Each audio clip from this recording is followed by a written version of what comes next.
Você que sempre teve dúvidas sobre o agro e não sabia para quem perguntar, suas dúvidas acabaram neste episódio épico com a Ana Efigênia do PricingCast. Roda a vinheta.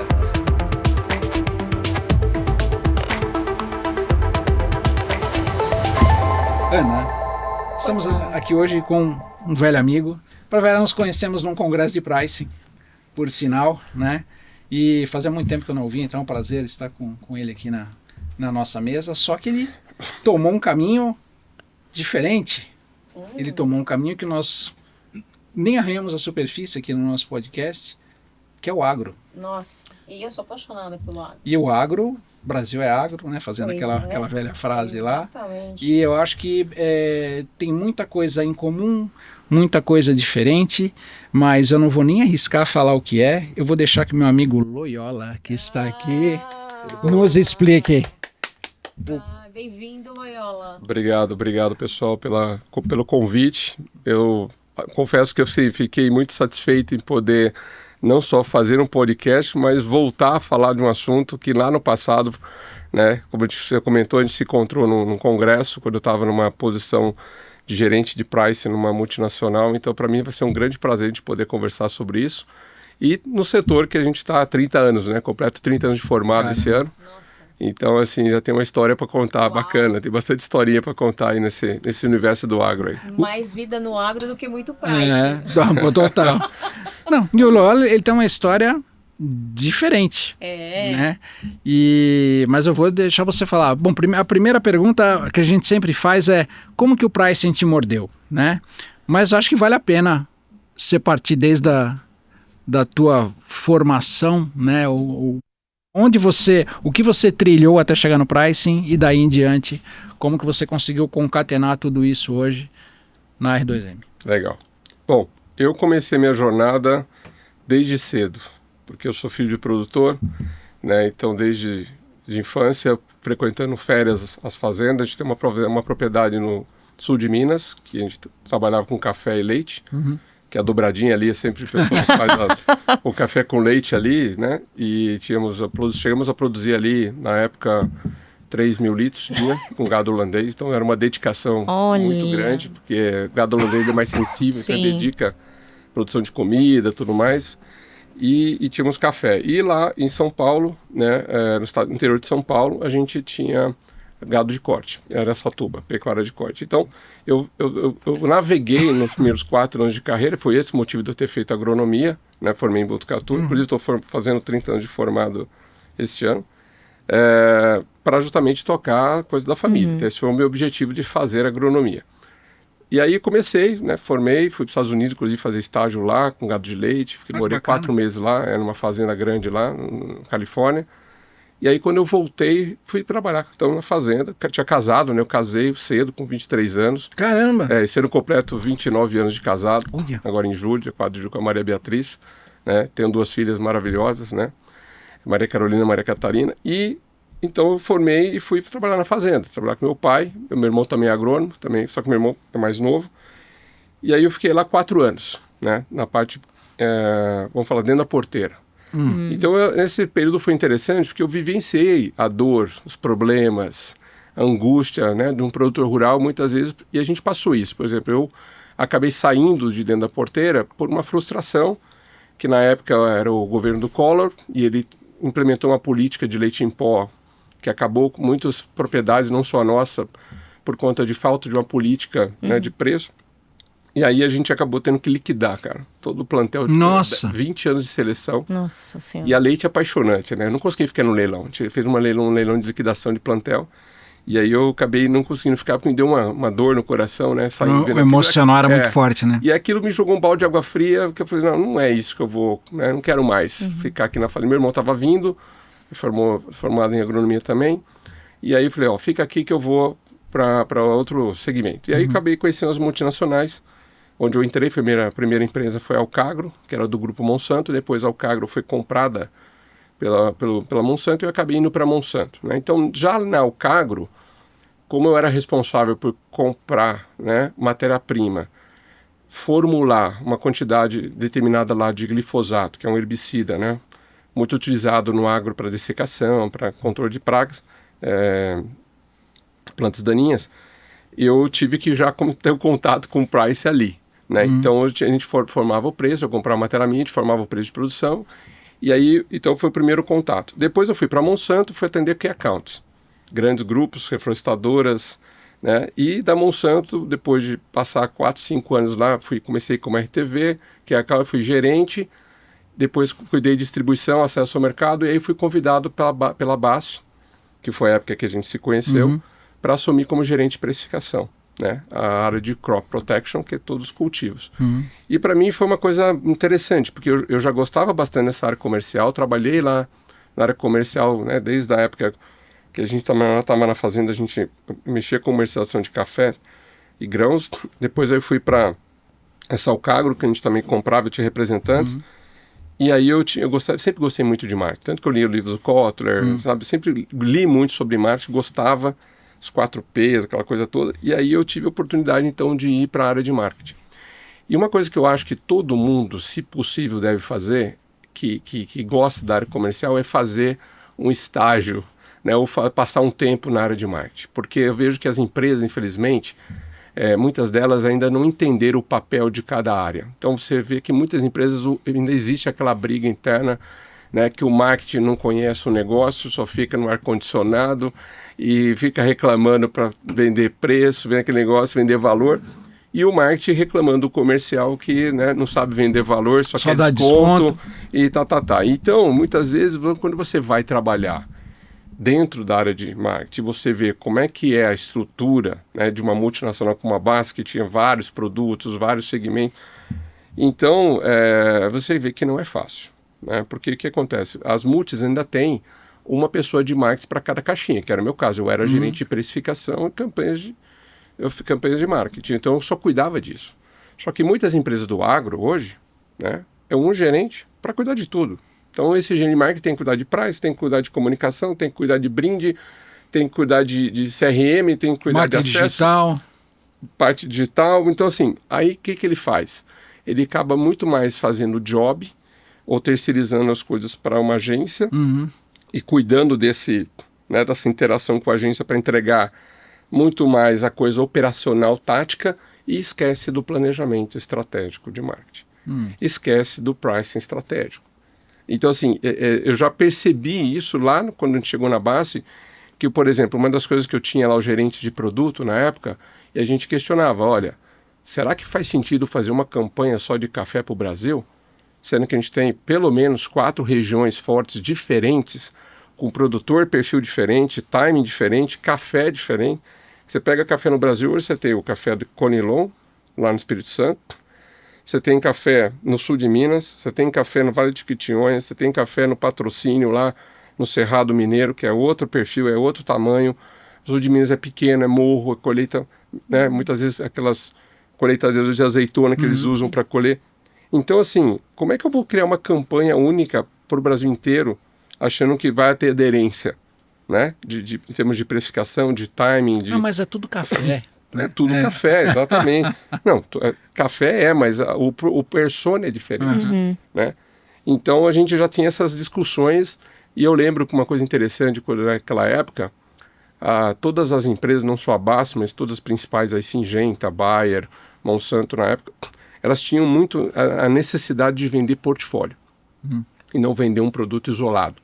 Por quê? Porque às vezes aquela questão, eu tenho produtos com margem melhor e eu tenho produtos com margem pior. Então eu preciso mesclar exatamente para que o pedido, né, me tenha uma margem satisfatória no pedido.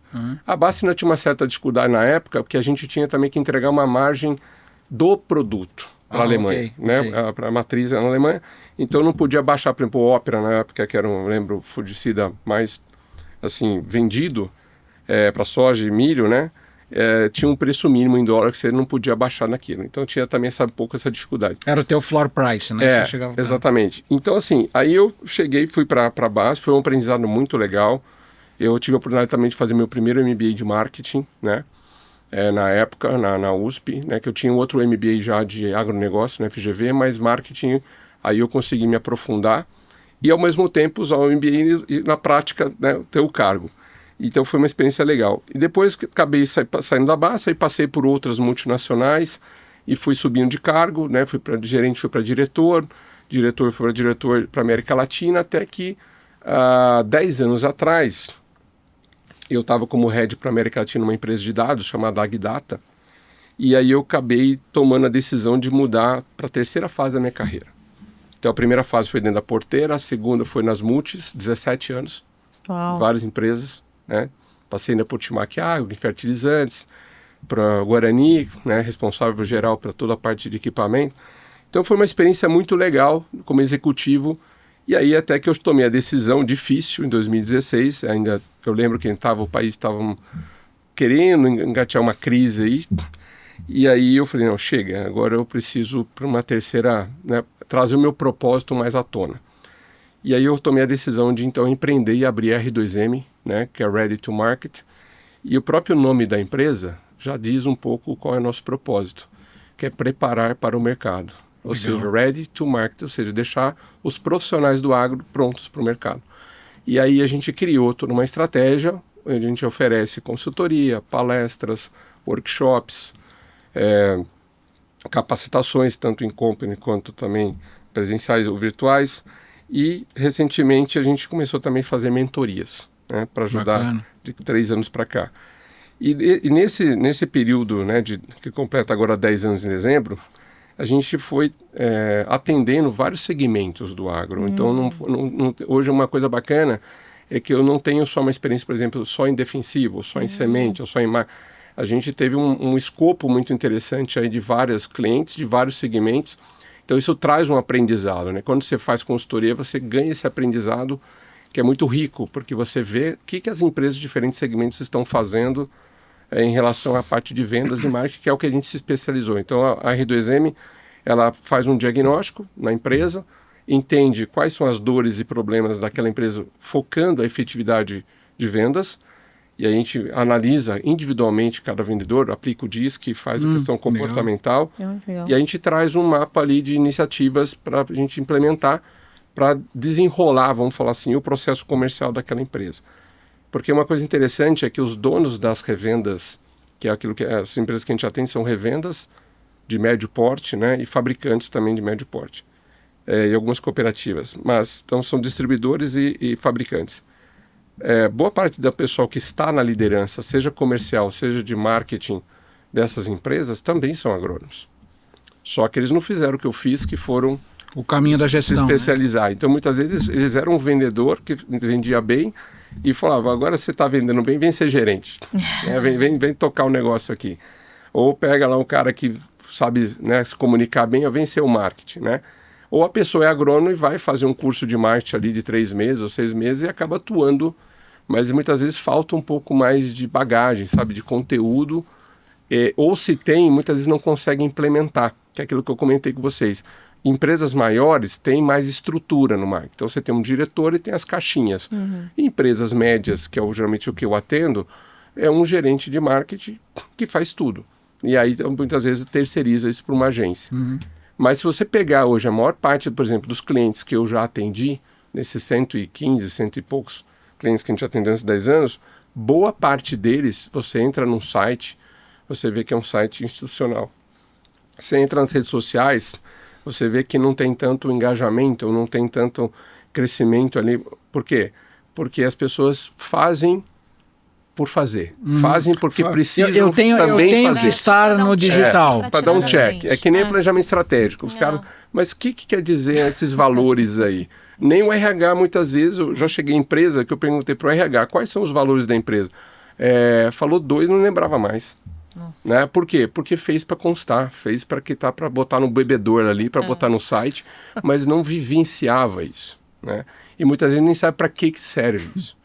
Então, assim, eu vejo que o agro, ele é um setor que todo mundo sabe que é muito importante, é um setor que gera emprego, gera divisas, mas do ponto de vista de gestão, ainda precisa melhorar muito. Agora, vem melhorando, obviamente, mas se eu te disser que hoje eu conheço empresas que faturam meio bi e não tem CRM. Não tem CRM, não tem nada. Então, os vendedores vão para o campo, você não sabe quem que ele está visitando, qual a frequência, né? Qual é a qualidade dessa visita. Então, e aí você vai falando, viu, mas você não acha... E aí a maior parte das empresas que tentaram implementar, por exemplo, um CRM, fracassaram. Por quê? Porque, de novo, o proprietário acha que o CRM muitas vezes é comprar o sistema. E colocar a goela abaixo para o vendedor, que ele é obrigado a registrar ali. Ou pior, acha que é despesa, né? Ou acha que é despesa. Então, eu vou dar um exemplo. Se você implementar uma forma simples, que é um pouco do que a gente faz, eu começo com Excel, na macro, para criar a cultura. Sim. E aí eu começo devagar pedindo poucas informações para ele, do cliente, para falar, olha, se você me dá essas informações, por exemplo, do hobby, qual o histórico de compra do cliente, quem é o tomador de decisão naquela fazenda, porque às vezes você está focando no cara errado, né? Às vezes não é o dono que vai te dar a informação, para você entender onde está a oportunidade, para ver valor em você, é o operacional. Então muitas vezes você tem que dar o boné, para o operador lá, e não só para o dono. Porque então, o discurso é totalmente diferente. É diferente. Né? Então a gente tem uma metodologia que a gente pede para a equipe trazer a informação até para a gente ter mais, né, vamos dizer, substrato para dizer assim, a campanha vai ou não vai ter aderência? Porque outra coisa aí, já entrando agora na parte de pricing, boa parte das vezes tem aquele problema. Você compra do fornecedor e tenta botar a sua margem que você quer e manda para frente. Dependendo da situação do ano no agro, como por exemplo este ano, que tem muito problema de RJ, né, crescendo nos últimos 2 anos, absurdo. Tá? Nós temos quase 1000 RJs. Nossa. E há 3 anos atrás não tinha 100. Tá? Então olha como é que cresceu. Nós temos um problema hoje que a gente fala da tempestade perfeita esse ano, que é juros altos, falta de crédito, custo de produção subiu por conta da guerra, o fertilizante disparou, produtor descapitalizado, frete alto. E frete alto, e pior, o grão dele desvalorizado. Então, o que acontece? Por que tudo isso está acontecendo também? Porque o produtor sabe produzir de forma geral. Tem exceções? Tem, e quem está em exceção está bem, não está tão preocupado. Agora, hoje, quem há 3, 4 anos atrás, lá em 22, 21, colheu bem, preço estava bom, porque foi saída da pandemia, o que fez? Pegou aquele dinheiro todo, né, chegaram a ganhar 5, 6 mil reais por hectare. Caramba. De lucro. Nossa. Né? Então, um cara de 1000 hectares hoje botou 5 milhões de reais no bolso líquido. Se soube trabalhar. Qual é o problema? Não soube trabalhar esse dinheiro. Então, foi lá e comprou mais área, imobilizou, arrendou terra cara, comprou equipamento que não precisava. Então, surfou uma onda sem estratégia. Exatamente. Então, eu tenho uma pergunta bem nesse ponto que você falou, Loyola, que você comentou, porque eu vejo que isso é um padrão mental do empresário brasileiro de forma geral, né? E ouvir você falando do agro também só confirma isso também, de um industrial brasileiro e tal. Que quando ele tem uma grana assim, ele bota em mais máquina, ele bota em mais terra.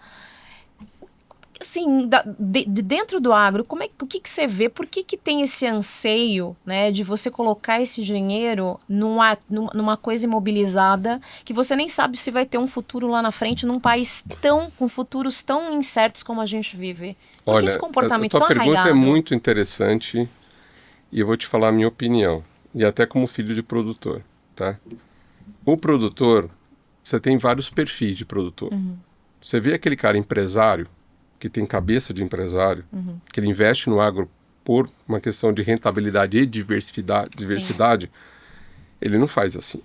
Ele deixa o ego de lado. Entendeu? Ele não se importa se o vizinho comprou uma colheitadeira nova e a dele é usada. Ele está pensando na produção. Sim. Então, ao invés de ele comprar terra, ele arrenda a terra. E vai negociar o melhor preço possível para arrendar. E é aquele cara que faz projeção. Ele compra relatórios de tendência, ele analisa. E se ele não sabe, ele busca e contrata quem sabe para ajudar ele a tomar a decisão estrategicamente mais correta. Quantos por cento do produtor temos assim? A minoria. A grande maioria é assim, eu nasci no campo, meu avô já era agricultor, meu pai foi agricultor, eu também sou agricultor e o que eu sei fazer é plantar. Então, se eu tenho mais dinheiro, eu vou aumentar aquilo que eu sei fazer. Aumentar minha capacidade. Aumentar minha capacidade. Aumentar minha zona de conforto. Exatamente. Porque eu tenho filhos, eu preciso deixar a herança. Sim. Sabe aquela... Mentalidade da... Eles Entendeu? que vão tocar isso aqui. Eles que vão tocar isso aqui. Então, assim, Interessante. é uma questão, muitas vezes, de ego. Sim. Também existe. Mas, e muito mais, assim, porque o produtor, ele gosta do que faz. Sim. Isso já tem pesquisa que fala que o produtor, ama, ele tem aquele negócio, é por isso que vem crise, sai crise, a gente ainda está lá com a agricultura, né, dá aquele carrinho de montanha-russa, daqui a pouco sobe. Então a resiliência, que muitas vezes tem produtor que nem sabe esse nome, né, ou nem existia tanto esse nome que é comentado hoje, essa resiliência, ela sempre foi natural do produtor brasileiro. E essa diferença, por exemplo, do produtor europeu. Porque o produtor europeu só está de pé porque o governo põe dinheiro. O dia que o governo resolveu não pôr mais dinheiro, ou começaram a ter ameaça no nosso produto, foram para a rua bater panela e botar trator para ter mais dinheiro. Que foi o que aconteceu com o negócio do acordo, né? Do Mercosul com... Exatamente. Agora que recente aconteceu isso. Então nós temos que tirar o chapéu realmente para o produtor brasileiro, porque ele é aquele cara que saiu lá na década de 70, 80... muitos do Paraná, do Santa Catarina, Rio Grande do Sul, né, gaúcho, foram lá para o Cerrado, abriram a área, né, tanto que você vai hoje lá na BR-163, Lucas Rio Verde, Sinop, toda aquela desbravar cidades. uma terra completamente desacreditada por todo assim, mundo, né? Quem não conhece o agro, eu convido, pega um dia, desce em Sinop, aluga um carro e desce a BR-163. Você vai se assustar. É um mar de soja, é um mar de algodão, é um mar de milho. Em 200 quilômetros temos 2 milhões de hectares, gente. É muita terra. É o mar mesmo. E aquilo tudo só foi possível por quê? Porque pessoas acreditaram, se sacrificaram para ir lá abrir aquilo ali. Qual é o problema hoje? Os filhos estão pegando pronto. Não tiveram que se sacrificar que nem os pais. E não são todos que querem seguir fazendo aquilo. E nem todos. Agora, eu diria para você assim, melhorou um pouco. Por quê? Por conta da Starlink e de algumas facilidades, hoje você consegue ter mais conforto numa propriedade, numa fazenda. Ou aquelas propriedades que você, por exemplo, são próximas da cidade, você consegue ir, voltar, dormir, ou então vai, passa ali 2 dias, volta, né? E uma outra coisa impressionante, hoje tem muito produtor, mais empresários, que ele tem jato, ele tem avião. Esses dias postaram uma foto lá de um evento lá em Lucas, estacionamento de avião no evento, sabe? Então assim, você olha e fala assim, o agro está melhorando. Não é. É a realidade de empresários que sabem tomar decisões estratégicas de colher oportunidades. Por exemplo, vou falar um fato aqui. Eu tinha na época, né, quando eu trabalhei na Monsanto, eu tinha um diretor comercial e ele tinha fazendas de café no sul de Minas, a família, né? E aí o que ele fazia? Ele pegava o salário dele de diretor de uma multinacional, que ganha bem, e colocava na fazenda. Qual que é o problema do cafeicultor? Ele vende o almoço para comprar janta. Então, ele vai lá, produz o café. A hora que ele vai colher o café, ele é obrigado a vender para pagar a conta dos insumos. Sim. Ele não. O que ele fazia? O café não está bom de preço? Guarda. Chegava com o salário que ele tinha lá aplicado, bancava a fazenda. No ano que o café disparava de preço, ele ia lá, exercia, comprava outra fazenda. Executava, pronto. Recuperava o dinheiro e comprava outra fazenda. Que é o que aconteceu agora. O café saiu de R$800, R$700 para R$2.500 em um ano. Nossa. Então você imagina, sai de 700 para 2.500. Quem tinha café guardado? Melhor que qualquer aplicação. Então assim, o negócio do pricing, né, no agro é estratégia pura. O produtor não sabe fazer conta na melhor época de comprar um insumo. Sabe? Ele tem que analisar histórico, mas ele também tem que analisar a tendência. E como é uma janela longa, né, Loyola? Como Sim. são janelas longas, né, de longo prazo, tem a safra, são janelas, picos e vales, né, que eu acho que também, enfim, deve dificultar alguma coisa nesse exercício da análise, Não, né? o exercício é louco, na verdade, porque olha só, o que influencia hoje na lucratividade de um produtor? Câmbio, você controla? Não. Não, tá tudo fora. Clima, você controla? Não. Regulação, você controla? Preço da Não. commodity. Preço da commodity, você controla? Não. Então o produtor hoje, é que eu falo, se ele não for eficiente na parte produtiva, muito eficiente na parte produtiva, mesmo que amanhã ele tenha um problema climático, existem hoje manejos, né? Quando você tem exemplos aí, hoje dizendo que quando você investe no seu solo, no perfil do seu solo, de forma adequada, fazendo manejo, fazendo agricultura regenerativa, que eles falam, você tem um menor impacto. Então, exemplo, amanhã deu estiagem, aquele solo mais preparado vai sofrer menos impacto do que um solo, por exemplo, que não foi adubado, não foi corrigido corretamente e tudo mais. E uma outra coisa importante, né, eu quero chamar a atenção aqui, é que hoje muitos produtores estão preocupados só em produzir mais, mas não sabem fazer a conta do quanto está custando o seu custo operacional. Quanto está custando o seu saco de soja realmente? Ou o seu saco de café, ou o seu litro de leite, ou a sua arroba de boi. E por que esse custo é importante? Como é que eu sei se eu vou ter lucro ou não, se eu não sei custo? Pricing é isso, né? Custo, margem, preço. Agora, eu não sei o custo, como é que eu vou falar se eu estou ganhando dinheiro? E na como é que você vai definir tua margem? Exato. E outra, a estratégia. Né? Então, eu vejo hoje que eu tenho um grupo de revendas, que a gente tem um grupo fechado, que a gente criou, tem 18 revendas e 28 profissionais lá. E é um grupo legal porque eu criei esse grupo só para desafiar eles para sair da caixa. Eu estou fazendo agora uma formação para conselheiro consultivo, que é a minha quarta, vamos falar assim, eu estou pensando já fazer uma transição. Sua quarta vertente. Para, de repente, daqui a algum tempo, porque eu estou um pouco cansado de viajar, sabe? O ano passado, para vocês terem uma ideia, eu só não viajei 2 semanas do ano. Nossa! Então, assim, é bem estressante, porque é aquele negócio, me chamam e eu vou, né? Lógico, eu tenho o meu valor, mas se me pagam, eu vou. Então, assim, é Balsas, é Maranhão, é Pará. Para ver como a carência é grande, né, Loyola? Como a carência é grande. E muitas vezes é interessante quando você vai para lá e você vê também a diferença cultural do vendedor quando você vai para o Maranhão, você vai ou aqui em São Paulo, o Sul. Então, por exemplo, o cara lá do Sul, ele é muito bairrista, ele é muito tradicional. Você já vai lá para o Maranhão, tem o problema da questão do assistencialismo, então tem uma cultura forte que muitas vezes o pessoal tem dificuldade de não querer se esforçar, sabe, por exemplo, que tem em casa. Então, tem várias nuances que eu falo. O Brasil é um país continental. Né? Você vai para uma Europa, um país. Quando eu trabalhei na Timac, que é uma empresa francesa, no começo eu tinha um pouco de dificuldade de convencer meu chefe, que era um francês, né, para entender assim, olha, o Mato Grosso é do tamanho da França, é maior que a França. Então, como é que a gente vai fazer assim? Né? Então, assim, a realidade do agronegócio, por isso eu falo, o marketing, o pricing, acho que o maior desafio hoje para o agro é eu realmente tentar customizar, pelo menos regionalmente, a minha oferta ou a minha campanha. Que loucura. Porque é muita diferença. A disposição de pagar muda muito, né?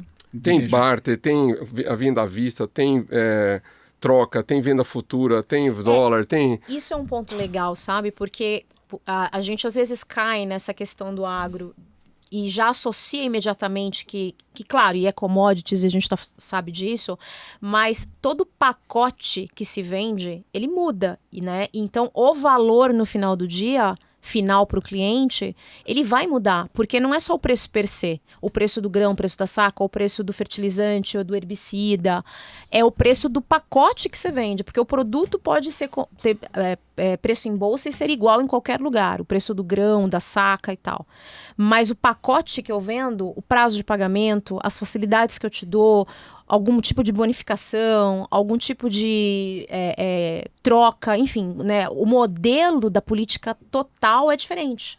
Né? Então, e principalmente o produtor também, o perfil do produtor é diferente. A produtividade do solo é diferente. Porque, eu vou te dar um exemplo. Agora, recentemente, eu peguei uma empresa de semente de forragem para reestruturar a área comercial. Primeira coisa que a gente fez, vamos segmentar a região.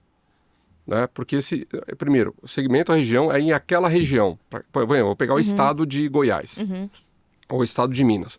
Eu segmento as regiões de acordo com o potencial que eu tenho. Então ninguém faz isso, mas é básico. Qual é o potencial que eu tenho em cada município?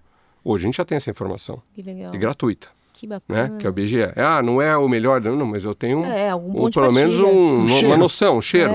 Né? E lá as culturas anuais mudam um pouco mais, mas as culturas perenes, que é café, cana, pastagem, muda menos. Né? Então já dá um norte. Aí depois que eu segmentei isso, eu vou falar, naquela região, qual é o perfil predominante de cliente? É grande? É médio? Qual é a maturidade desse cara? Qual é ele depende exclusivamente do negócio ou não? É pecuária, é agricultura, é soja, é milho, é cana? Aí eu vou entender. Aí eu falei, bom, agora vem a pergunta de $1 milhão. Para mim ganhar dinheiro mais a curto prazo, qual a melhor forma de eu acessar esse mercado? É direto? Eu botando gente lá? É via Key Account? É via canal? Abrir um canal lá? É via representante autônomo? É uma cooperativa que tem uma boa capilaridade lá, porque é pequenininho, então eu vou ter que pegar uma cooperativa para acessar esse pessoal. Então o que eu falo, não tem receita de bolo. O que você tem que ter é metodologia. Eu sempre falo isso. Isso não é só para acesso, é para vendas, é para tudo. Quando você tem uma metodologia de fazer e você implementa a metodologia e tem um direcionamento claro para chegar lá para o gerente da região e falar, ó, aqui, essa região você vai fazer isso, vamos abrir esse canal, vamos fazer assim, essa vai ser a precificação. Aqui direto, não sei o quê, porque não tem conflito. Sim. Agora, o que todo mundo faz? Toma aqui a sua área, teu uniforme, tua comissão é essa. Vai pro tapetão. Vai, boa sorte, amigo, e prazer se vira. Essa é a sua meta. Aí qual que é o problema? Esse cara não sabe como fazer. Aliás, ele vai fazer, porque ele precisa ganhar comissão. Só que ele muitas vezes patina, não atinge a meta, não tem resultado. Por quê? Você está fazendo errado. Está visitando para lá e para cá, está dando um tiro de 200 km para cá, gastando gasolina, correndo risco de vida e não vai ter efetividade. Vai vender? Vai. Mas ele podia vender muito mais. Por quê? Não tem foco. Então a palavra foco para mim, essa palavra vem de 4 letras. Ela é muito importante, principalmente para uma área comercial e para a área de marketing também. Porque hoje em dia, o que você tem de opção, né, para gastar com marketing, a pergunta é o que dá mais resultado? Exato. O que dá ROI mais rápido? Quer dizer, dá ROI, mas daqui a 4 anos, será que eu vou estar aqui? Se eu não trouxer resultado para dentro da empresa esse ano? Então, os investimentos eles têm que ser pensados do ponto de vista de retorno, não só o quanto, mas quando. Vou dar um exemplo, a AgriShow. Que é uma feira enorme, acabou de acontecer. Aí todo mundo tá metendo a boca, que a AgriShow foi um desastre. Falei, gente, como é que vocês queriam que uma feira, que é o termômetro do negócio, né? Todo mundo fala AgriShow, fosse bem sucedida com a situação que está o agronegócio? Se alguém falasse que a AgriShow tivesse recorde de novo, eu ia falar, não, eu quero tem o dado truco. errado aí. Eu quero trucar, porque não acredito. Então, assim, nada mais que o agro é cíclico. Eu já passei 3 crises bravas, eu estou com 30 anos de mercado, já passei 3 ou 4 crises, assim, de ver a empresa mandar a gente de 50 a 100 pessoas embora, assim, num dia. Sabe, fazer aquela devassa, assim, ó. Não por e-mail que não estão fazendo hoje, mas sabe, mandar embora. Eu tive que demitir meu time, 3 pessoas do meu time, inclusive um eu tinha acabado de contratar. Então, a gente precisa entender que o agro é cíclico. Qual é o problema? Quem já está, que nem eu, com 52, já está acostumado com isso. Que vai Agora, o problema é essa molecada que está chegando, que nunca passou por uma dificuldade, nunca passou por uma crise e está desesperada. Por quê? Porque ele ainda não chegou num nível de maturidade, de resultado, e aí pega a primeira crise, o cara desespera, ele acha que tem que trocar de empresa, acha que o problema é a empresa, o problema é não sei o quê. Não, o problema é ele que tem que ter um pouco menos de ansiedade, que nem todo ano é bom, né? Então ano que você vai ganhar mais. Então quando eu falei do produtor de não saber gerenciar o dinheiro, muito vendedor não sabe também. O cara ganha muito dinheiro aquele ano, vai lá, compra carro, troca carro. Aí no ano seguinte o negócio faz assim, ele tem que vender o carro para poder pagar a escola do filho, sabe? Então assim, resumindo a ópera, gente, eu acho que cada vez mais as pessoas têm que buscar ajuda financeira do ponto de vista de se capacitar para fazer gestão financeira do seu negócio. Boa. Esse é o ponto. Muitas vezes a gente vê empresas com dificuldade porque não sabem fazer uma gestão financeira. Produtores e vendedores. Então, vou falar para a turma, ó, se capacita. Hoje tem YouTube, tem... sabe, na minha época não tinha. Eu tinha que pegar minhas férias e ir lá, né, para uma cidade, ficar lá, gastar hotel, gastar gasolina. Hoje não, hoje está fácil. Está online, tem podcast, tem curso. Então, eu vejo que é assim, a pessoa precisa se reconhecer. Sabe, eu sempre falo uma coisa nas minhas palestras. Se você quer evoluir, se você quer se desenvolver, a primeira coisa você precisa ter autoconhecimento. Quem é você? A gente aplica muito o DISC, né? Eu já apliquei mais uns 400 já. Faz uns 3 anos que eu tenho feito isso e o resultado é fantástico. Por quê? Quando você vai numa empresa e só cobra, ou só dá metodologia, é uma coisa. Quando você vai lá, dá a metodologia, mas você entende quem é perfil para você saber como que você vai abordar, né? E que ferramentas você pode passar para a pessoa para ele se desenvolver, para daqui a um ano ele não ter aquela mesma dificuldade, por exemplo, de abordar um cliente ou se relacionar. Então, assim, eu vejo que hoje as empresas precisariam não só cobrar meta, ou cobrar número, ou cobrar visita, mas assim, quem eu tenho na mão para trabalhar? Quem são as pessoas que tenho no meu time? Qual é o meu capital humano? Qual é o meu capital humano? Porque assim, aí depois reclama que a rotatividade está alta. Porque o cara não se sente incluído, sabe? Contrata a pessoa, larga o cara lá sozinho lá. Esse dia eu conversando com um, alô, e aí, como é que você está se sentindo? O cara entrou faz um mês, né? Eu até agora ninguém me deu informação nenhuma aqui. Eu tô aqui meio sem... Falei, como assim? Né? Então, assim, para que contratou? Se não dá conta de ajudar, então não contratasse, né? E aí você tem N exemplos. O cara chega, não tem material para ele trabalhar. Eu já escutei casos que a pessoa chegou lá, não tinha mesa para sentar no escritório. Sabe, as coisas que você fala assim, amador total, sabe? E tem disso, né? Assim, não só no agro, mas tem de todos os setores. Então as pessoas precisam ter um pouco mais de consideração, né? Bom senso. Né? Luara, você falou um negócio, o pessoal falando que a AgriShow foi um fracasso. Quando a gente fala foi um sucesso, foi um fracasso, o ponto de medida é negócios fechados na feira? Sim, porque assim, a AgriShow é o termômetro, porque boa parte, principalmente as empresas de máquinas agrícolas, né? As grandes aí, máquinas, irrigação... Você já foi? Ela é uma feira que geralmente o produtor vai para lá para fazer negócio. Por quê? Porque é a feira é onde ele vai fazer, teoricamente, o melhor preço do ano. Então as empresas já levam a melhor negociação para a feira, para soltar essa negociação na feira, para o produtor incentivar ele já a tomar a decisão ali. Então o que as empresas de máquinas fazem? Né? A John Deere, Case, a GCO, todas essas grandes empresas, a própria Stara, Jacto, elas levam as concessionárias delas, né, para dentro do stand. Então é muito bacana, você entra lá, tem uma mesa para cada, sabe, divisão assim, aí tem uma mesa para cada concessionária. Então, por exemplo, chega lá o produtor, de onde você é? Eu sou de Jataí, Goiás, por favor. Aí vem a recepcionista e acompanha ele até onde está a concessionária de Jataí. Então, por quê? Porque eles já vão justamente para fazer negócio. Aí a feira, geralmente mostra não o quanto tirou de pedido, intenções de compra. Tá? Porque já é uma sacada para não, né, para você dar para uma manobra aí nesse negócio. Mas esse ano não teve nem como dar manobra, porque faltou gente na feira. Nossa. Sério? Eu não fui, tá, esse ano, até porque eu tinha outros compromissos, não coincidiu. E eu também esse ano, por conta já dessa expectativa, falei, não é o melhor ano talvez para ir, pensando em negócio, mas pensando para chegar na feira foi ótimo, porque muitas pessoas que eu conversei falaram, foi a primeira vez em décadas que eu não tive fila para entrar na feira. Eu não tive problema de estacionamento, não tive problema para entrar, porque estava vazio. O melhor dia foi quarta-feira, porque é uma semana, né? Sim. Então, assim, eu vejo que muitas vezes isso daí vai impactar no orçamento das feiras para o ano que vem. Porque esse ano já estava fechado. Agora, será que as pessoas que viram esse movimento esse ano vão realmente investir? Porque a feira no agro se tornou um business também, gente. Eu quero falar, tipo, não compensa. Ou fala, peraí, vou te dar um exemplo. Tem stand dessas grandes que fica... como é que é o valor lá? 20... 1 milhão... 20 milhões. Um stand? Um stand de 20 milhões. Tamanho? Enorme.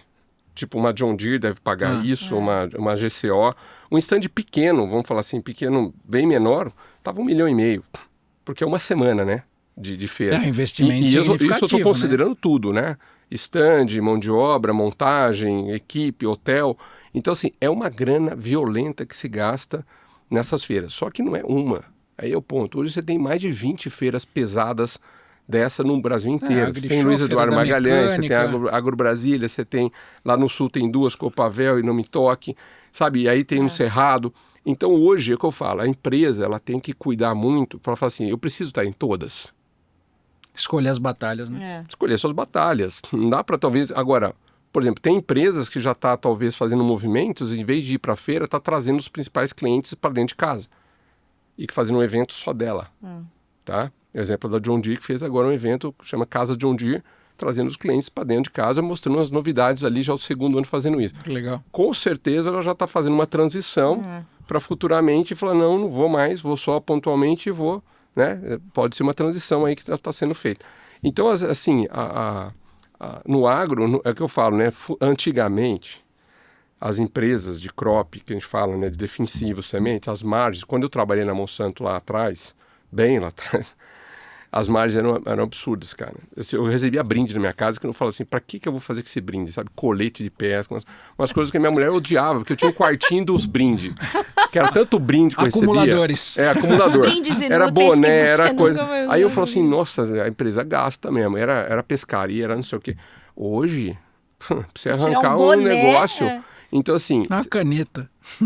Você vê que as coisas mudaram, porque as margens diminuíram, entraram genéricos também muito forte, de uns 2, 3 anos para cá, aumentou muito, o produtor aprendeu a comprar genérico que nem remédio, a gente já compra remédio hoje, né? Genérico é tudo ruim? Não, depende do genérico. Depende de quem fabrica. E eles aprenderam isso, e hoje tem empresas muito boas de genérico, inclusive que não compram e recompram, compram e produzem, né, o seu próprio produto. Então as coisas mudaram, né? E aí a gente tem que adequar a precificação. Então esse dia eu estava fazendo uma comparação entre uma empresa de genérico conhecida, uma solução lá para um fungicida e de uma dessas Big Four, né? A hora que a gente olha, era quase que 30% mais caro. Aí eu perguntei assim, mas lá na ponta, em termos de custo, produtividade, vai afetar? Não. Então por que o produtor vai comprar a marca 30% mais caro? Porque é um produto que, bem ou mal, você não tem muito para onde correr em termos de diferencial, né? E aí quando você vê o cara cobrando, sei lá, significativamente mais caro do que o outro, o que leva... A gente tem o fator marca, concordo, mas a gente sabe que de repente a marca pode não ser...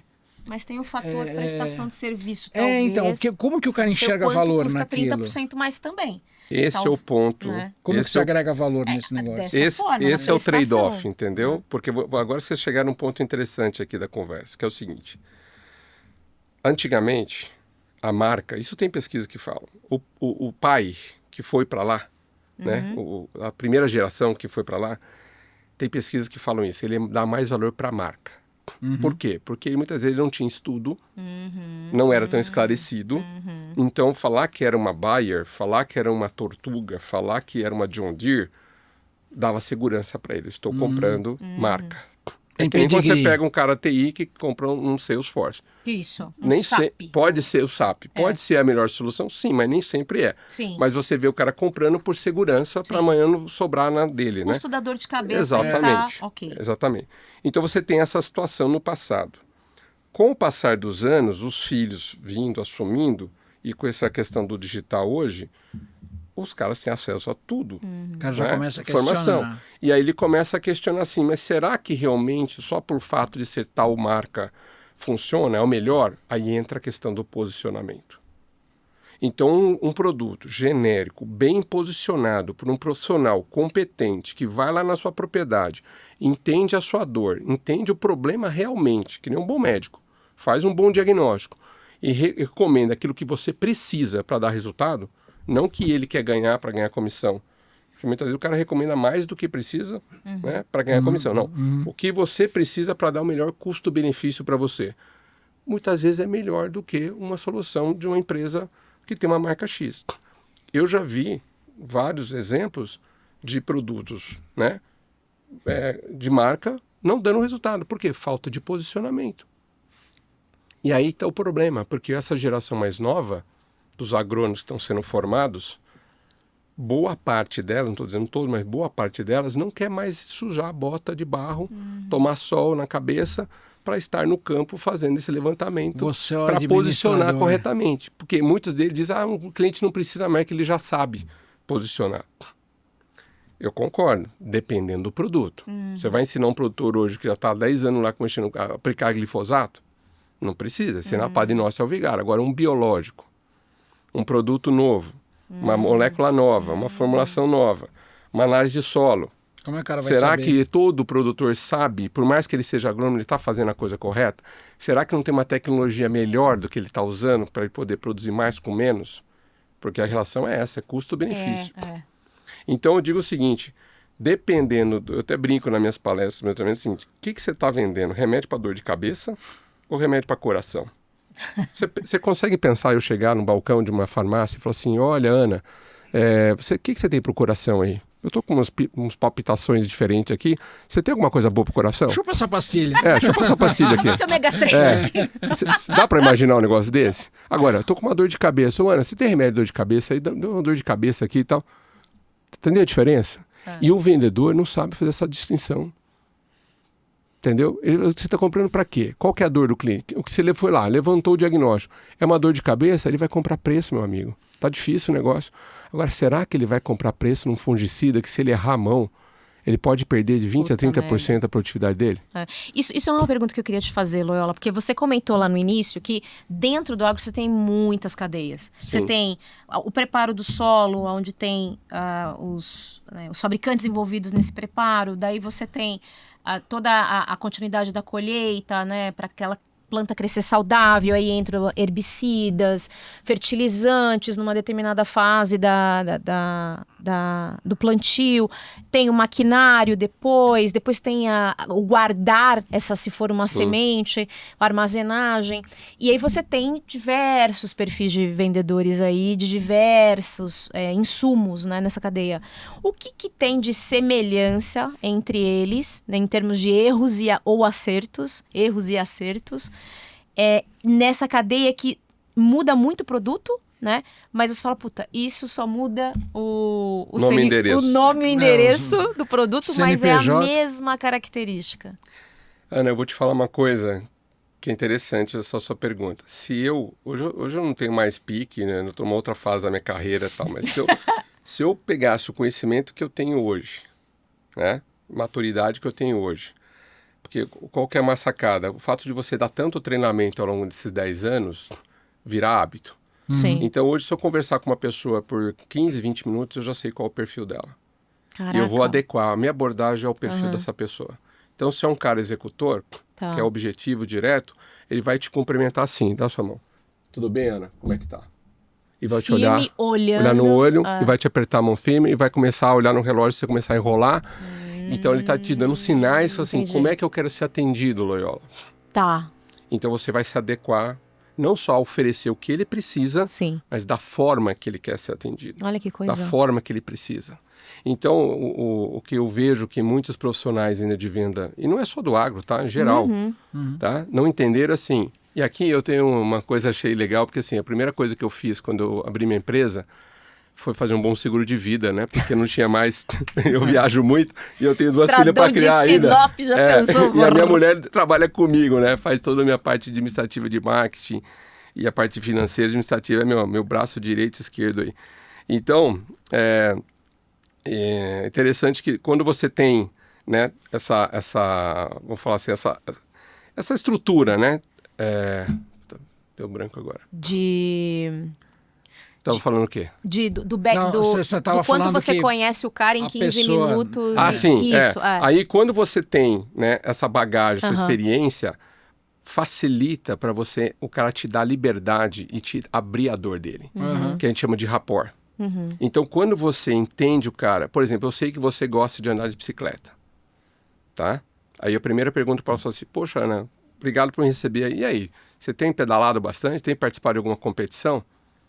Eu dou dando uma ensejo para você engatar. Né? E fala assim, que conversa agradável. Porque quem não gosta de falar do seu hobby? Sim. Aí o cara já vem gosta. para uma zona de conforto que ele tá... O cérebro ficou tranquilo, desarmou. Exatamente. Então, assim... lembrei. O principal ponto que eu acho que você perguntou dos erros, né? Exato. O erro hoje do principal vendedor é ele ir para uma conversa de venda com foco em vender. Despreparado total. Total. O foco dele, sabe por quê que ele vai com foco em vender? Porque a empresa dele está focando, está cobrando ele o quê? Resultado, venda, faturamento. E eu tenho falado para as empresas, não cobre isso. Cobre visita de qualidade, cobre preparação, cobre um bom CRM atualizado. Entender o que o cara precisa. Entender o que o cara precisa, um bom diagnóstico, porque a venda vai ser consequência. Exatamente. Então hoje tem muito, infelizmente, produtor que não quer mais receber vendedor na propriedade. Tem já gente botando placa. Até eu tenho isso na minha palestra, não recebo vendedor. Nossa. Placa já tem 10 anos. Por quê? Porque o cara vai lá para tomar o tempo do agricultor e não gera valor para ele, porque ele vai lá para oferecer. Imagina eu te oferecer fralda. Você nem tem filho. Exatamente, eu não tenho então, nem filho. E os caras fazem Se isso. for uma fralda pra pet, Vai lá, até te escuto. Vai lá oferecer coisa que o cara nem faz sentido para ele. Por quê? Não foi lá escutar, não foi lá perguntar. Não faz nenhuma pesquisa. Não faz né? nenhuma pesquisa. E outra, vai na fazenda ou vai no ambiente do cliente, o que tem no porta-retrato na mesa? Qual é o livro que está na estante? Que marca é o computador dele? Como é que esse cara se veste? Que carro tem na garagem? Você vai lendo o cara. Isso é treinável, né, Loyola? Não é que agora, o cara não é observador, mas é treinável. Você acredita? Uma vez, já faz um tempo, eu fui numa fazenda, o cara assim, no caminho para mim, vendo, olha, Laura, você te prepara que esse cara aqui é preço, tá? O cara, olha, vai pisar na gente, não sei o quê. Eu falei, tá bom, não tem problema, vamos lá escutar ele. Cheguei na propriedade do cara, 3 colheitadeiras da marca mais cara. 0, novinha. Então não é preço. E a diferença de 15% para a segunda, mais barata. Aí eu falei assim, olha, eu não sei qual que é o seu conceito de preço, mas tá equivocado. Pro vendedor. O que é um produtor preço para você? Ele falou, não, é o cara que pede desconto. Eu falei, não, então vamos arrumar uma coisa que você tá errado o teu conceito. Uma pessoa que pede desconto não é um cara preço. É um cara que tem bom senso. Por que ele está pedindo desconto? Porque ele quer fazer um bom negócio. Sensacional. Agora, ele quer, né? A pergunta é que tipo de produto esse cara compra? Agora, se aquele cara só compra o mais barato, tudo que ele compra, principalmente se a despesa, porque uma outra coisa que é importante entender assim, o cara está comprando um adubo, uma semente, um fungicida. Ele quer comprar? Não, ele precisa comprar. É uma despesa. Agora, eu vou comprar um barco para andar lá na represa de Avaré. Né? Vou comprar uma viagem para Disney para minha família. Se a moça souber entender você e oferecer um passe VIP para você não ficar 2 horas numa fila do brinquedo mais top, com 2 crianças na cabeça falando, qual é a chance de você pagar mais milão lá e levar o VIP? Total. Muito grande. Qual é a chance de um cara oferecer um som top na lancha do cara por mais 1.000, 2.000 reais? Um cara que tá pagando 300 na lancha. Aí é diferente, porque eu tô comprando prazer. Lazer, prazer, sei lá o quê. Conveniência. Então, conveniência. Agora, despesa. Quem não quer desconto? Então, falei, amigo, desculpa, desconto faz parte do negócio. E outra, uma dica, nunca dê o preço final pro cliente. Nunca já chega no raso, porque se ele não tiver um desconto, ele vai achar que ele não está fazendo um bom negócio. Então você tem que deixar ele pensar que está fazendo um bom negócio. Ele vai e tem que fazer um bom negócio também. Não adianta você, porque senão você achar que está fazendo um bom negócio e ferrar ele, o concorrente vai lá, vai descobrir e vai botar você numa situação complicada. Então ele tem que ser um negócio, agora, tem que ser justo. Não adianta achar que ele vai pagar mais para você, porque a pergunta é, o que você está oferecendo a mais para ele? Ah, mas eu vim aqui visitar. Visitar não quer dizer nada. Qual a qualidade da sua vida? O que você deixou para ele depois que você saiu? O que você agregou para ele, né? Ele vai querer seu celular? Se ele pedir o seu celular depois que você está indo embora, você agregou a visita. Se o cara nem deu tchum, falou tchau, tchau. Falou, quer meu celular? Não, obrigado. Né? Ou então dá o cartão, o cara vai embora, o cara pega no lixo e fala assim, Nossa, né? Então a gente tem que ser desejado para o cliente tem que querer você de volta, querer que você volte. Eu sempre falo o seguinte, eu não avalio uma pessoa, um profissional pela compra, é pela recompra. Porque a recompra que é o mais importante. Quer dizer que ele gostou. A compra pode ter sido uma questão de campanha, de desespero, de falta de produto, falta de opção. Agora sim, o cara tá 3 anos comprando com você e pagando a mais, te dando preferência. Cara, parabéns. Aí é foda. Aí você tira o chapéu pra você, velho. Entendeu? Pega o cara no colo. Agora, como é que o cara consegue essa recompra? Método. Método. Tem que ter método. Tem que criar rapport pro cara abrir o coração. Tem que entender o cliente para entrar na vibe dele. E são rapports diferentes, né? Total. Quer dizer, o rapport que você tem pro cara do sul, que é bairrista, né, que tem toda uma cultura ali, é uma coisa. O rapport que você cria, barra cultura, barra região, barra situação econômica do cara. Mais, se o cara te oferecer um mate e você recusar, já começou com Já começou cagando. Uma vez eu fui entrar nessa, nossa, eu tive uma diarreia. E aí na semana seguinte ia ter um monte de reunião, cara. Aí eu fui só a primeira. Eu falei, não, eu vou tomar. No dia seguinte eu tive um monte de problema de intestino. Eu falei, ó, pessoal, eu agradeço. Não tem o tereré eu tomo, mas o mate, era um mate forte, cara. Nossa, mas deu uma... Lá na época da Baço, fui lá no sul atender. Mas é uma história interessante, né? O que a gente não faz para agradar o cliente, né? O camarada meu, ele foi pro Espírito Santo. Isso é com gastrite de tanto tomar café, mas... E aí ofereceram pra ele a moqueca capixaba, né? Mas é bom, Então, hein? é bom, só que o cara não cara não gosta come de peixe e peixe. tal. E ele falou, putz, e agora, né? O que eu vou falar pros caras tudo orgulhoso, né? Ele falou, só que a minha religião não permite que eu coma. Ave Esse Maria. Usou a religião para sair fora. Aí eu falei, que religião que você é? Ele falou, não, nada a ver, eu só não queria comer o negócio. Aí eu perguntei, né? Eu falei, mas por quê, né?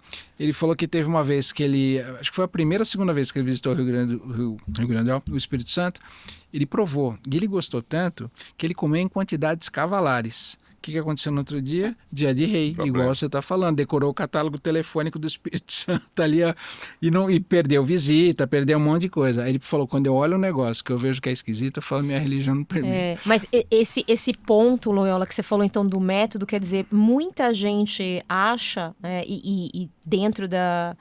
que é o lance do fio do bigode vai garantir daqui para frente no mundo que a gente tem visto, que inclusive tem se transformado no agro, né? Sim. Que não é porque o cara tá lá longe plantando que ele, né? É uma puta de uma burrice achar isso. E achar que o fio do bigode ainda faz alguma coisa, né? Eu falo o seguinte, ó, se você tem relacionamento já com o cliente, que eu sempre falo o seguinte, uma coisa é você conhecer o cliente, tá? Outra coisa é você ter acesso ao cliente. Então, um exemplo. Quem que você conhece? Eu conheço o João, a Maria, não sei o que, sei lá. Agora, se você ligar agora, ou mandar um WhatsApp agora, Ele quem te que vai te atende? responder? Ou quem vai te retornar até o final do dia? Aí é relacionamento, entendeu? Então, eu sempre falo assim, eu tenho muitos conhecidos. Tenho 30 mil pessoas no meu LinkedIn. Uau. Agora, quantos desses me conhecem? Nem todos, pessoalmente. Então, assim, estão lá porque E desses, né, eu tenho uma história, tenho um você canal... se relaciona, né? E outra coisa com quem eu me relaciono a ponto de amanhã, né, tipo assim, me atender ou me responder. Então, eu sou uma pessoa que eu dou muito valor para network. E digo mais, eu cheguei onde eu cheguei na minha carreira e também com a minha empresa, porque eu sempre cultivei isso. Então, o que eu fiz? Eu desenvolvi um BI meu, no meu celular, que tem um aplicativo, de todos os meus 4.000 contatos, que eu falo assim, eu vou para Santa Helena, lá em Goiás. Quem eu conheço? Eu clico lá, Santa Helena. Quem que eu conheço aqui? Ligo para os caras e falo, viu, vou estar em Santa Helena uma semana que vem, legal. vamos jantar? Vamos sair, legal. vamos marcar um bate-papo. Inclusive, eu já marquei isso com mentorado. 3 mentorados falaram, vamos reunir. Por quê, cara? Eu acho assim, o que eu vou ficar fazendo na droga do apartamento lá do hotel? Nada. Vou ficar vendo Netflix? Sendo que eu tenho oportunidade de conversar com alguém que eu não teria se eu não estivesse ali.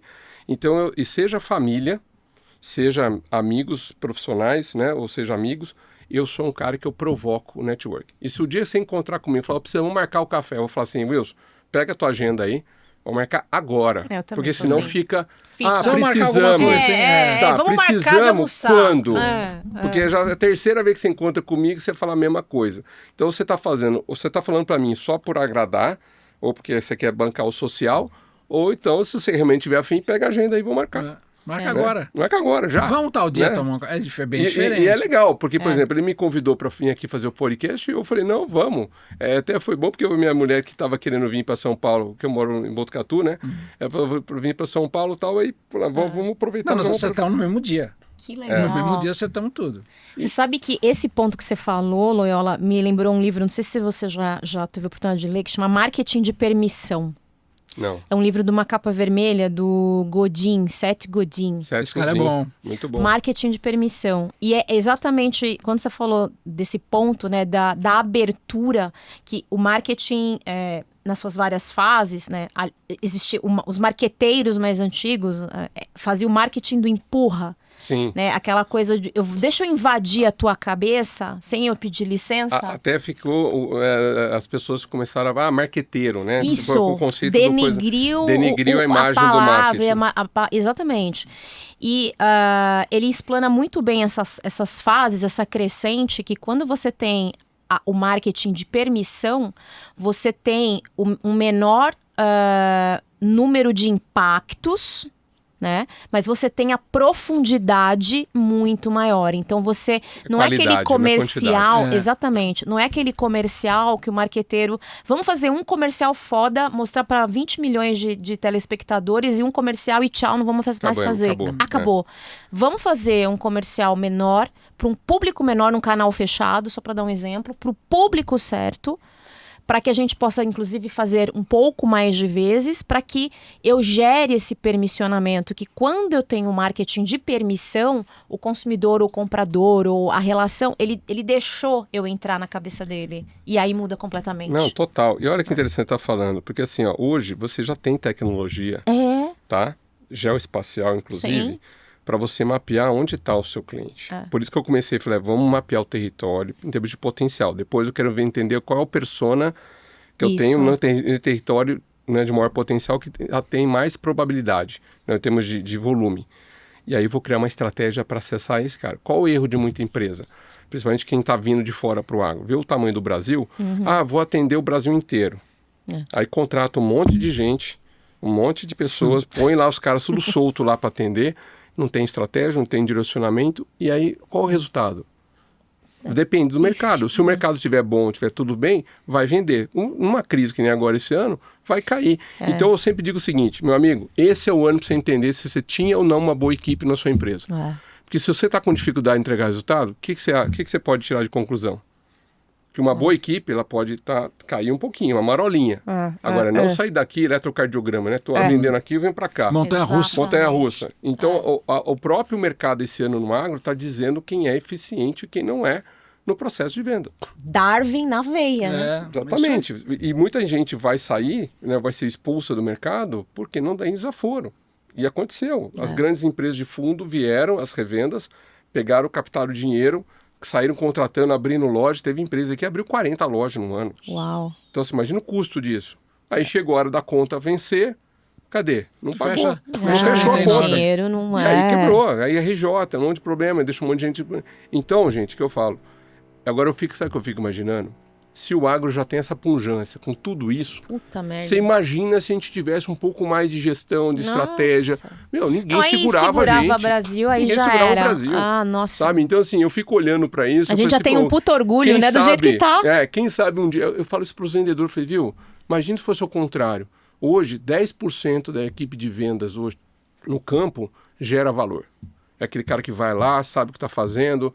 O produtor recebe, eu tenho um vendedor de cliente meu que paga a passagem para ele atender ele lá no Maranhão, o cara que é de São Paulo. Olha só isso. Isso é uma permissão. Isso é valor. O cara tem método. O cara tem método, é bom no que faz. Rapport. Sabe, é bom no que faz. Então assim, agora, você imagina se fosse o contrário. 90% é bom, 10% é ruim. Nossa. Como é que é você vender nesse mercado? Nossa. Agora, os caras têm 10% bom, é que eu falo, gente, faz o feijão com arroz bem feito. Você vai vender, que você não vai descobrir como que você está vendendo. Da onde que vai vir tanto dinheiro? A venda vai vir. É só fazer o que tem que fazer. Agora o problema é cadê? Procrastinação, não tem autorresponsabilidade, sabe? Quer uma coisa. Quer empurrar produto. Quer empurrar produto, quer tirar só pedido, não quer ir lá tomar sol, não quer planejar a visita, a semana, para ver quem que você tem que focar. Demitir cliente, que é importante, tem que demitir cliente, tem hora. Né? Precificar de acordo com a percepção de valor que o cliente tem. Do que você está resolvendo. Você acha que esse cara vai questionar preço? Um cara que paga a passagem para você ir lá, gastar R$2.500 de passagem aérea para você atender ele lá na outra fazenda? Será que esse cara tem plano de preço? É. Não. Aí quando fala assim, estou com dificuldade porque eu tenho que pedir desconto. Meu amigo, não é que você tem que pedir desconto. Você não está mostrando o seu valor para o cliente. O que sobra? Pedir desconto. E outra, ele vai pedir desconto. Agora, se você tem argumento para contrapor e tratar a objeção, ele vai repensar e falar assim, não, realmente vai você tem... Vai chegar num grau de urgência aqui lá agora, no final da conversa. O que você tem para oferecer em troca? O produto? Mas não é só o produto, é isso que o pessoal não entendeu ainda. Porque produto, meu amigo, daqui a pouco a empresa vai te mandar embora, vai contratar um sistema de WhatsApp, chatbot, e vai responder cotação do cara, que já está acontecendo. Então não precisa mais de você para responder cotação só no WhatsApp. E as pessoas não entenderam isso. E aí, hoje, é interessante, porque assim, a gente tem uma pesquisa recente que eu fiz um tempo atrás, a gente, com essa questão do EAD, aumentou muito o número de agrônomo vindo de EAD. Então, são 80 e poucos mil agrônomos formados por ano. Pô, é Desses igual 80 e pouco... medicina EAD, né, velho? Enquanto os 80 e pouco, 55 mil vem de EAD. E 30 mil vem de faculdades presenciais, que são 400 faculdades de agronomia hoje presenciais, tá? Quando eu me formei há 30 anos atrás, tinha 12 mil agrônomos. 12. Hoje são 80 mil. Então, assim, é uma enxurrada de gente. Por quê? Aí vem a mídia, né? O agro é pobre, o agro é podre. O agro tem dinheiro, eu vou pro agro. Aí chega essa molecada, né, perdida, você dá uma análise de solo para ele, não sabe analisar. Primeira vez não que sabe o cavalo nada. caga no pé dele, ele vai embora. Exato. Ai, cagou no meu sapatênis. Ai, que cheiro ruim isso aqui. Ai, que fedor. Sujou minha puffer. Sujou minha calça não, da o diesel. produtor chega, a hora que eu fico imaginando o que o produtor pensa desses caras que chega lá sem noção. Assim. Não, acho que o produtor escrutina, Nossa. joga bota um cavalo de propósito. Fala, lá, deixa ele lá. cagar nessa calça de R$2.000. Deixa ele cair dentro do chiqueiro lá pra ver o que acontece. Laura, estamos chegando aqui na reta final. Não. E já se sinta intimado a voltar para uma que próxima papo vez, legal. porque isso aqui dá papo a mais de metro. Mas olhando ali para lente da verdade, como diria o nosso amigo Clodovil, pro Loyola de 30 anos atrás, começo de carreira, baseado em tudo que você viu, tudo que você viveu, tua experiência, um conselho para ele. Pro cara que tá começando a carreira. Pros 50 mil, 80 mil que tá vindo aí do EAD. Pros agrônomos EAD. Eu queria deixar muito assim uma coisa que é interessante a tua pergunta, porque muitas vezes eu vejo as pessoas perdidas, tá? Muitas pessoas chegam em mim e falam, olha, eu tô um pouco perdido, não sei o que eu vou fazer ou como fazer. Então eu quero deixar uma dica para você o seguinte, a primeira coisa, procure fazer algo que você ama fazer. Porque gostar, você vai às vezes desistir. Agora, quando você realmente gosta, ama o que você faz, aquilo não se torna um esforço. Então, eu vejo profissionais hoje que vão para o campo sorrindo, né? Vão para o campo motivados, porque é aquilo que ele gosta. Então, não vá buscar uma coisa só porque o seu amigo falou que para você que é bom, ou porque está na moda, né? Porque a moda passa. Então, a primeira coisa, busque lá no seu interior o que você realmente gosta de fazer. Porque quando a gente gosta, a chance de fazer bem feito, gente, é muito grande. Né? Então, primeira dica seria essa. E além de você descobrir, né, e focar aquilo que você ama, tem um conceito que eu gosto muito, que é assim, existem 3 tipos de pessoa que eu convivi na minha vida inteira acadêmica e na minha vida inteira profissional. Que é, a primeira, a pessoa que espera acontecer. Tudo ele espera. Ah, eu vou esperar tal dia, vou esperar quando eu ganhar assim, vou esperar quando acabar a faculdade, né, não fazer estágio, não fazer nada, né? E aí essa pessoa está até hoje esperando, porque nunca vai chegar, né? Você querer, né? As pessoas querem mudança, mas ninguém quer mudar, de fato. Então você tem que correr atrás realmente do seu sonho, tirar a famosa bunda da cadeira e ir lá fazer o negócio acontecer. E essa é a segunda pessoa. A primeira é que espera, a segunda é a que faz acontecer, que não só quer, que vai lá realmente faz, realiza o seu sonho. Esses dias eu vi, né? Agora, uma foto do empreendedor mirim, lá, colocando lá, tirando o plástico de um carrinho que ele mesmo colocou lá, Lucas, né? E ele já está criando ali essa cultura do empreendedorismo. Então, não dependa do governo, não dependa do seu pai, não dependa dos outros. Faça você mesmo acontecer. Acredite no seu potencial. E a terceira pessoa é aquela que está perdida, que não sabe o que está acontecendo, sempre está alucinado, né? Não estuda, não se capacita, não tem foco. Então, gente, eu aprendi uma coisa nesses meus 30 anos de mercado. A vida, muitas vezes, vai bater duro. Só que quando você tem um propósito muito claro, você vai cair, como o Rock Balboa, caiu 10 vezes na lona lá. Né? Talvez vocês não saibam o que é Rock Balboa, alguns de vocês. No YouTube aí. Mas pode procurar no YouTube, é um cara que era o Sylvester Stallone lá, que fazia o papel lá do boxeador que caía na lona 10 vezes e levantava, né? Então é isso, sabe? Não basta a vida só, ela vai bater, mas a questão é quantas vezes você está disposto a levantar e seguir em frente. Então meu conselho para você é, ajuste o rumo, foque em você, no seu potencial e não desista. Né? O mundo precisa de pessoas que façam acontecer e não esperam acontecer. Isso aí. É isso. Muito bom. Loyola, e o que o nosso amigo, nossa amiga tem que fazer, Aninha? Curte, compartilha, comenta, se inscreve no canal. Estatística importante. O Datafábio. O Datafábio, já com a margem de desvio padrão do Ibope, ele nos informa, nos bastidores aqui, que apenas 50% das pessoas que veem os nossos vídeos, que curtem os nossos vídeos, nossas mídias, estão inscritos nas nossas mídias, nos nossos canais. Então, não faça esse papelão com a gente. Já que você curte o nosso conteúdo, curte, clica 2 vezes no sininho, comenta, diz aí uma dor que você tem, a gente pode trazer alguém aqui para endereçar essa dor.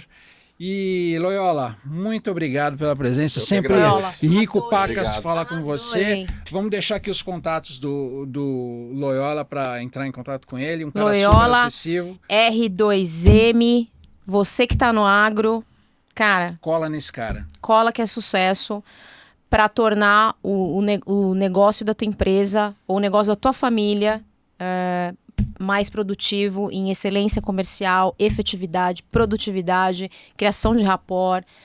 Vamos tornar... Escuta as palavras do Loyola. Se fosse mais 1 ponto percentual melhor a tua qualidade de venda, imagina como ia voar. O poder de 1%. E é 1% por dia, tá? Não precisa colocar tudo do dia pra noite, não. É um pouquinho todo dia. Seja melhor, dentro do seu melhor... 12% ao ano. Exatamente. Vai no 1% ao dia que já tá melhor que ontem. Povo, muito obrigado pela audiência. Até semana que vem. Uma Valeu! salva de palmas pro Loyola.